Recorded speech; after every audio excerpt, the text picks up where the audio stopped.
Hi, my name is Rosie Morrison. It's a bit noisy here, isn't it? It is very noisy. I live on this road. I've been here for about 20 years. Yeah. What's drawn me to the city of Sheffield, coming from Devon originally, is the greenery of this city and the caring community of people who seem very interested in having a green city where communities can get together, enjoy wildlife, enjoy food that you can produce from the ground. So here in Sheffield we've got many allotments and lots of wild spaces and recreation parks, which we're very proud of. I'm Ali. Hello, you live around here, yeah? I do, yes. I live, by the way, I'm not actually against trees. I'm actually, like most sensible people, pro-trees. Trees are good for the environment and for human health, but they should be in the right location. They should be looked after, and resources should be directed to the right places. For instance, that seems very reasonable, yeah. So we live on this road, and we have several parks and green spaces. The resources should be directed to maintain those trees. I don't think having large trees on pavements is the right place for trees to be located. The other issue is that for whatever reason the streets are not maintained that well, whether there is lack of resources, etc.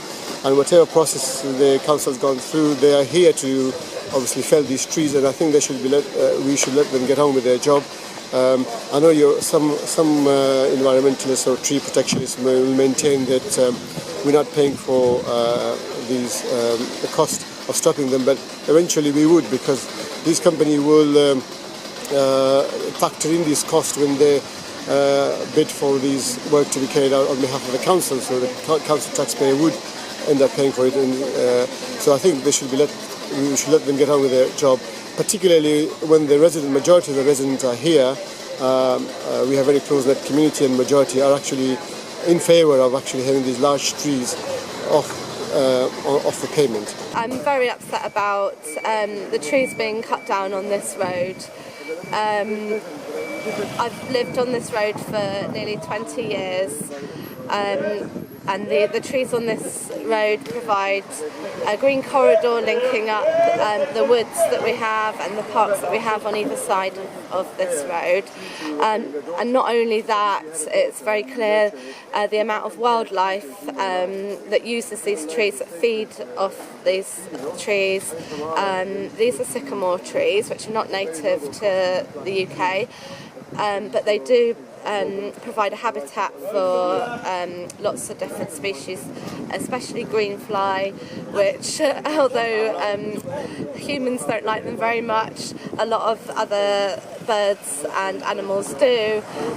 It's a huge food resource for the wildlife in this area. Not long ago, a branch fell on a resident's car and smashed the front screen. Yeah, so surely that's a maintenance issue. It's a maintenance, yes, but eventually, whatever the issues, we have to live with the consequences. So whether they haven't got the resources, they're not maintaining them. But the other issue is that I think I've only seen them once or maybe twice a year that they clean the street, and we have a huge issue with trees. The leaves on the street, because we have very elderly patients who use these pavements on a regular basis, because we have mosques very locally, very active mosques, and there's a risk that they may fall. I mean, I've slipped several times myself actually. Luckily, I didn't fully injure myself in any way, and that's partly because the tree's not been cleaned. Again, that seems to be a maintenance issue. Maintenance issue, resources issue, but the issue is that if the trees weren't here, then we wouldn't have that issues in the first place. I think we should have direct our resources. Trees should be in the forest, in the parks, in the green spaces, and we should maintain them in those places, direct resources there. Your pavements are in a bit of a state. Yes, so for many, many years, well, the whole time I've lived here... chopping the trees down solve that? Yeah, the pavements have been disrupted by the roots of the trees, and also by lots of cable laying that's happened over the years, and pipe laying. At no point has the council tried to flatten the pavement surfaces or make sure that the curbstones are in place, and so it's just gradually got worse and worse. Now they're planning to chop down some of the trees in this road, but they haven't, as far as I know, given any proposal to flatten the pavements and make them safer for pedestrians or people who are pushing pushchairs, maybe using wheelchairs or mobility scooters or any other kind of, even if you don't have a problem with mobility, it's still quite tricky.